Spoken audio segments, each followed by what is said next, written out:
So my name is Takami SATO.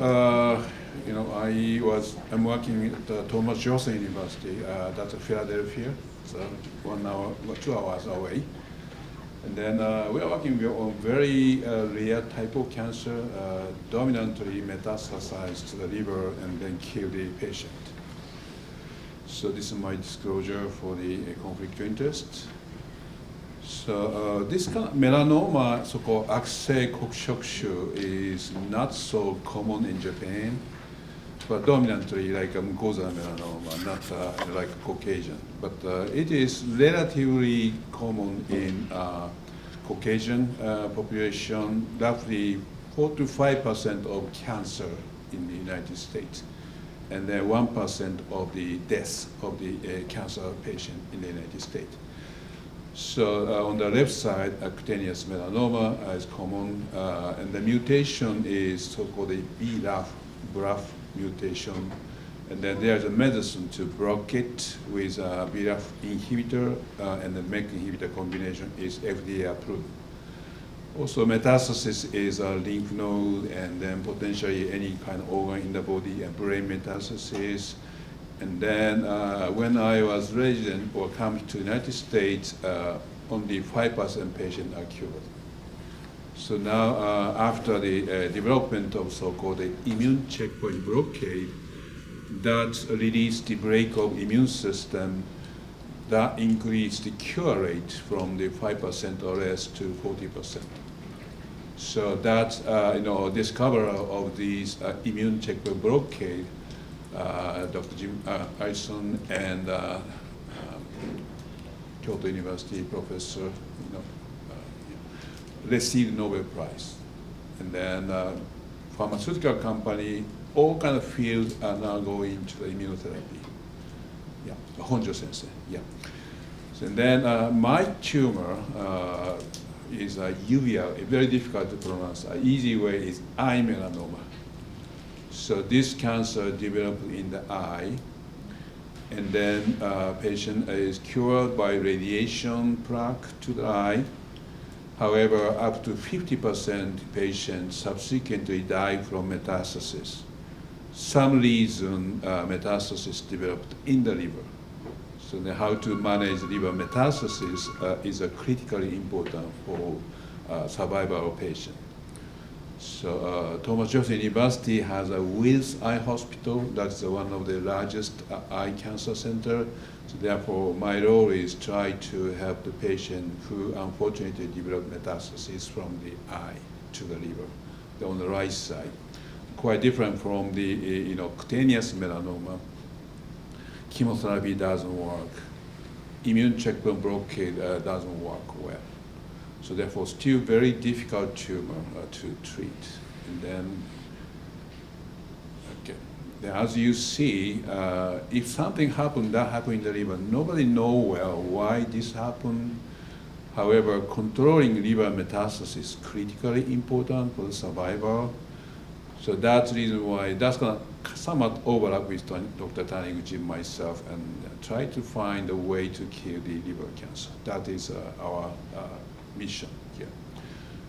So there are kind of two phases of the treatment, because first phase, how to stop the growth by doing something. So that's, Japan is much more advanced for liver cancer, primary liver cancer, so-called the embolization of the liver metastasis.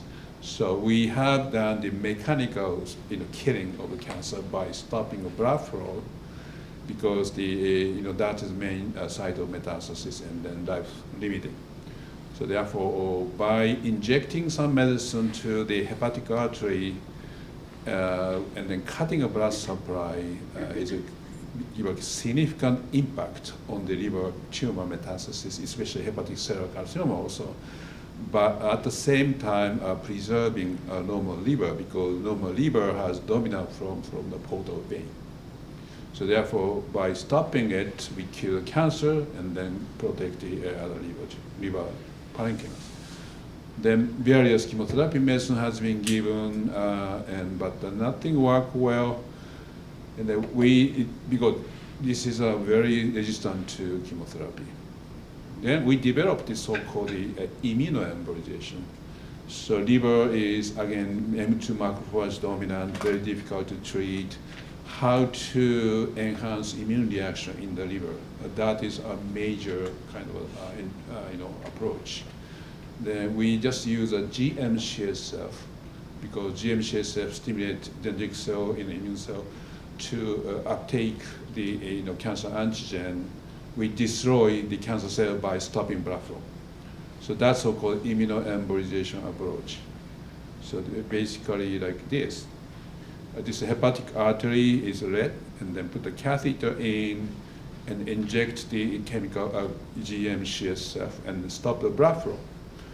So cancer cell die from the ischemia, and GM-CSF is going to be stimulate dendritic cell macrophage, and somewhat change from M2 to M1.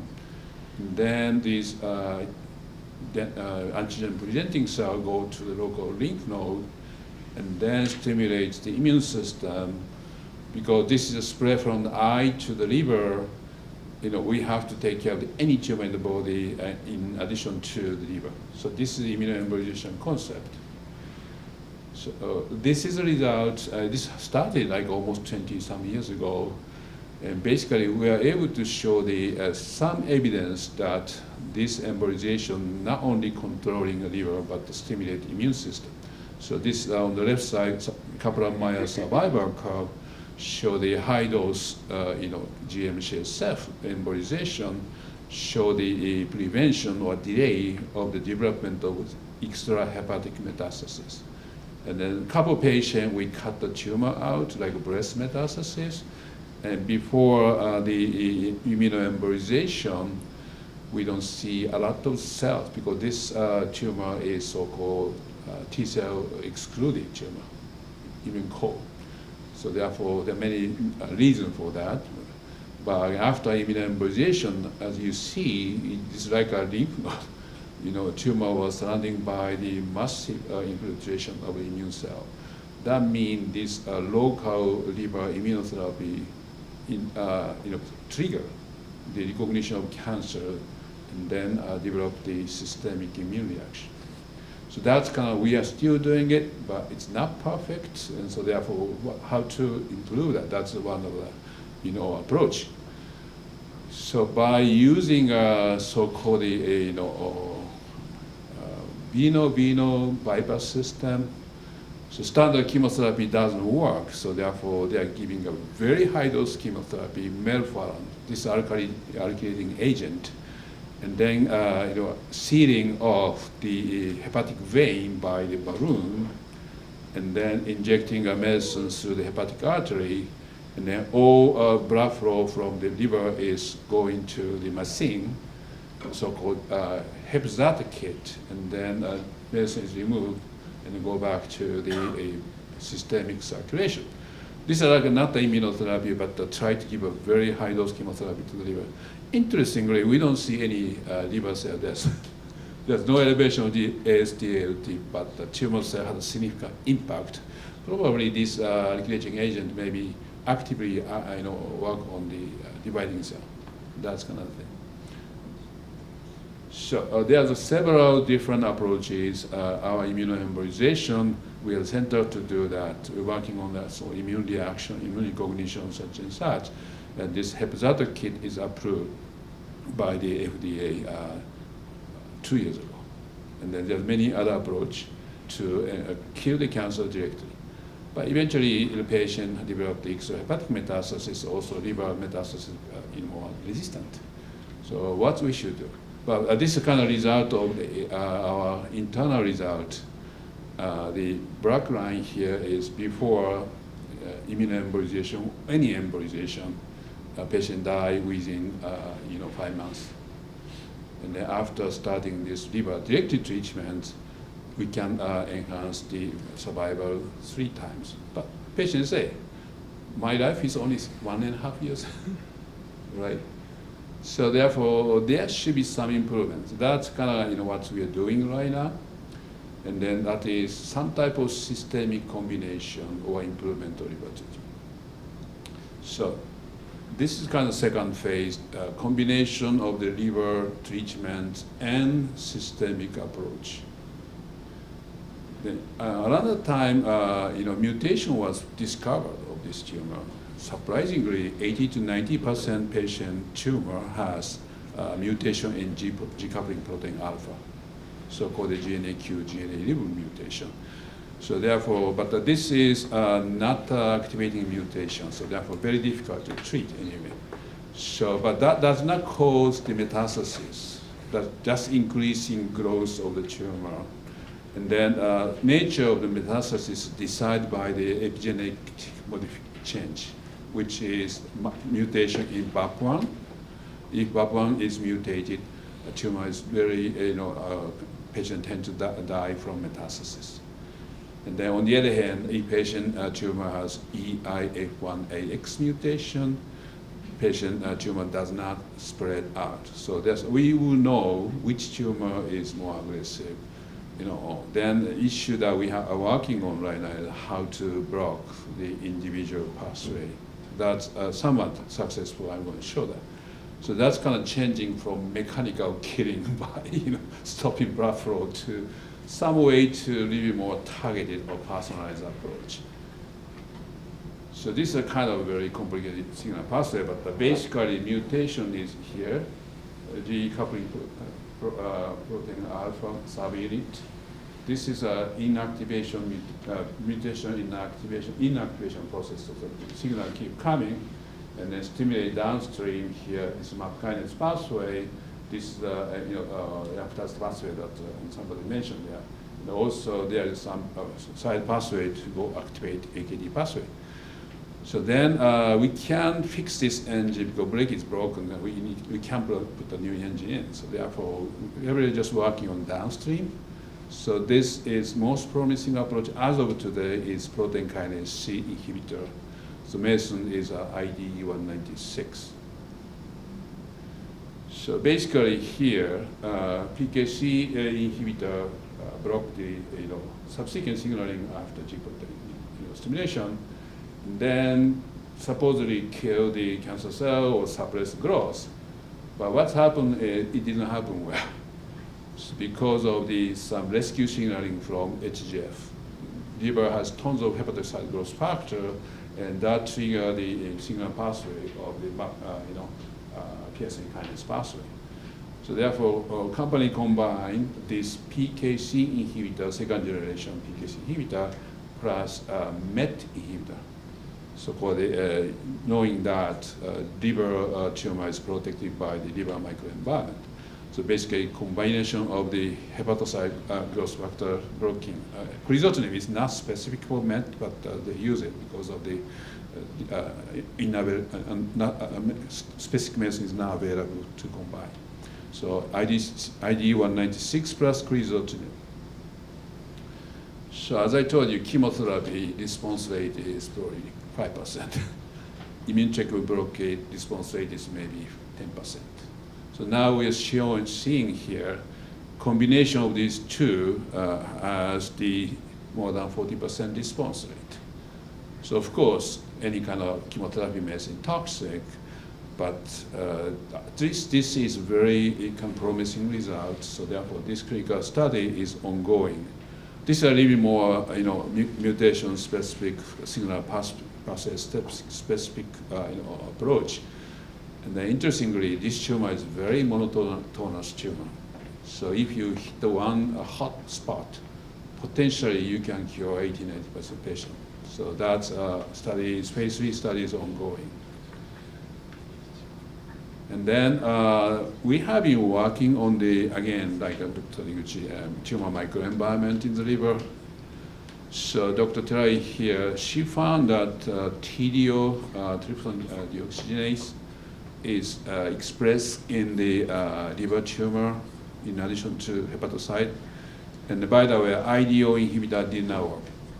So IDO inhibitor is now not used for the uveal melanoma, and then also skin melanoma metastasis IDO inhibit is not working well, probably because this TDO in the liver is kind of substitutive or maybe dominant pathway to make a kinase product.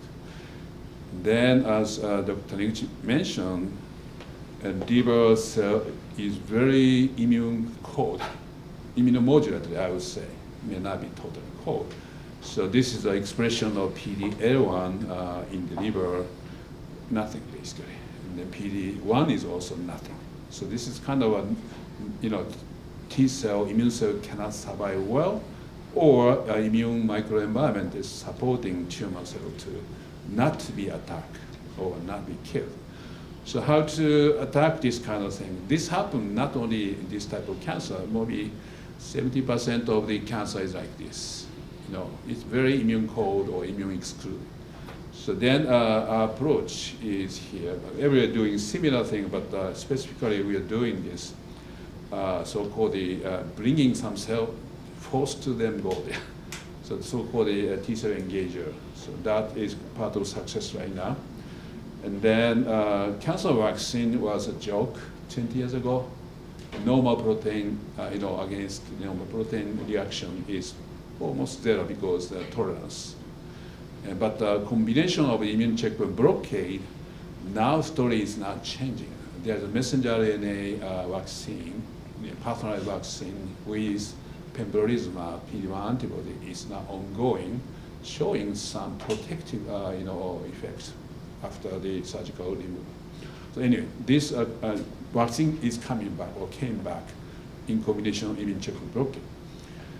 So as you see, maybe T cell receptor incorporate T cell. We don't do CAR T because solid tumor doesn't have a consistent expression of the antigen on the surface or heterogeneity. So therefore, we like more with T cell or NK cell approach here. But anyway, also we can use this cell directly infused to the liver. So that's if you go to this IV injection, 80-90% cells are in the spleen or lung. Nothing goes to the tumor. And then TDO kind of inhibitor. We're also interested in chemokine axis. Dr. Taniguchi just mentioned it. So anything kind of recruiting a bad cell or supporting immune cell to the liver by the cancer that I'm going to show you a little bit. If you block it, at least a cancer cell is a little bit weak for the immune attack, against immune attack. It's a success story. We work with a company called Immunocore.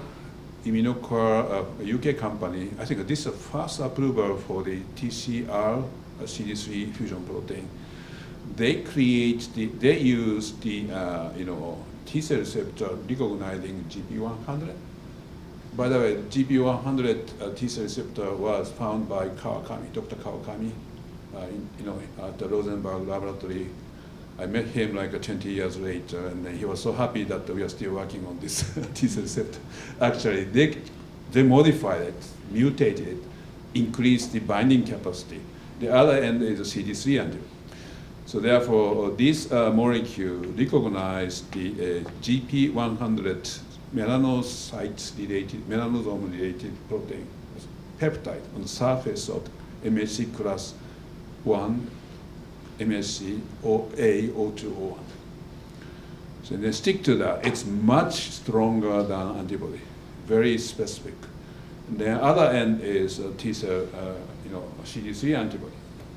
So any kind of nearby T cell is catched, and then they just bind together and then release the significant inflammatory cytokine. So this is kind of clinical data. After injection, we see the disappearance of lymphocyte from the circulation. And then, then after the infusion, like 2 weeks later, biopsies show the immune cold tumor became very red. This includes the CD8, PD-1, PD-L1 expression. Actually, this molecule is in fact bringing a T cell, no matter what, this specific or non-specific, potentially bringing a bad CD4 cell, but usually that kind of stimulation doesn't expand the regulatory T cell. Anyway, so the fact is that this is a melanoma-related protein, so therefore also tons of normal cell melanocyte in skin. So we do see significant skin inflammation. That's also evidence that this medicine goes to melanocyte. And then this patient has face all red. Eventually, melanocyte is dead, so we see the loss of pigment. So actually, this medicine actually is sticking to melanocytic, melanosom-related protein, then hopefully killing cancer. This clinical study, phase 3, which showed the survival benefit of this approach. But interestingly, shrinkage is much less, only 10%, same as ipilimumab. So, but survival difference is critically important for patients. So FDA approved this, and then now this is like a medicine to be combined with, used with. So we are working on this immunoembolization with the tebentafusp. So this clinical trial to combine that, potentially increase the local response, potentially prolong the life. So that's what we're doing. So this is a little bit, basically you are all basic scientists, so maybe a little bit surprised about clinical, like a trial, but we do a little bit similar, basic translation research here with this group. So we just make like a multi-epitope vaccine product, so-called NV7, in vitro, which kill the uveal melanoma cell line after stimulating T cell. So this is hopefully going to be the early phase clinical trial coming year, most likely in combination with immune checkpoint blockade, because these are, most of them are normal proteins. Therefore, we have to somewhat remove the immune tolerance. And then in collaboration of the Helios in Japan, IPS. So they create the NK cell modified with other thing, increasing survival and then efficacy and then attraction to the tumor site. So this is too good to believe. But we are doing a mouse experiment, in vitro experiment. So hopefully, if this is actually usable, I think in Japan, phase 1 trial started already. So I think we want to use this for the liver metastasis. And the other thing is the TCR T cell, and our group, like other group, are able to decrease or block the innate original TCR receptor and put a new receptor in. So in fact, this is like an anti-melanoma related TCR. By removing internal original TCR, we see the much higher specificity slices. So this concept can be used for any type of cancer. So TCR T cell therapy is now coming to the very dominant treatment opportunity. Now this is kind of a research project that we have been talking with Dr. Taniguchi. So we are kind of very preliminary now. We are able to inject the CD34 human bone marrow derived stem cell into the NSG mouse, which has human FLT3 ligand. So then we're able to show the all kind of differentiation, including macrophage, B cell, T cell, dendritic cell, and NK cell, roughly 3 to 6 weeks. And then these bone marrow cell, splenic cell, stimulated by the LPS, actually they produce interferon, TNF-alpha. So that means macrophage dysfunction. At the same time, this T cell stimulated by the PHA, it's very strong stimulation, by the way, have aggregation and the production of interferon. So somewhat kind of like infused bone marrow derived, human bone marrow derived stem cell was able to differentiate into some portion of the hematological cell, then their function. And then we check the distribution of human CD45 cell, and in the liver, dominantly near the large vessels, and portal vein, and the hepatic vein. And then in the spleen, obviously this is a B cell dominant population. And in testing, we see the macrophage and monocytic cells. The next step we are kind of doing right now is what's happened if we inject the tumor? So this is like a very preliminary, but after radiation to the NSG-free mouse, CD34 bone marrow stem cell is going to infuse from the either tail vein or spleen, and then we inject the tumor, metastatic uveal melanoma tumor into the liver.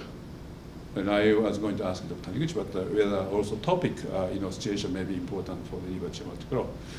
So we are able to keep them, and then interestingly, that is we need to work on from now is, with a tumor, there's nothing in the liver, basically, but with tumor, there are tons of human CD45 cells in the tumor area, and then they are macrophage, and then in this system, T cell differentiation may be weak or small, so we need to work on that, but why this is happening? So this is probably similar to what's happening in the patient. And of course, criticism is, oh, this is mouse liver, right?